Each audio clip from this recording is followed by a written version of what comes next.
Ďalší vyrovnaný zápas sérii, v ktorom rozhodli maličkosti. Tá maličkosť bola zrejme to vylúčenie, predĺženie.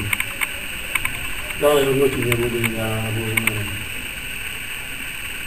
popriať pošetnému týmu, aby išiel na celkom hore, aby potvrdil to prvé miesto v základnej časti a aby som mal aspoň tú radosť, že tí padli z nej tak ja len môžem pogratulovať.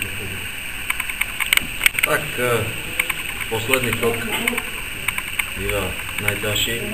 Dnes sme sa poriadne vytrapili s úžasným superom. Dobre nás preverili už pred finále. No a teraz sa si oddychneme a sa tešíme na ďalšieho supera. Musím chlapcom poďakovať, moja vďaka za to, že budeme vedieť.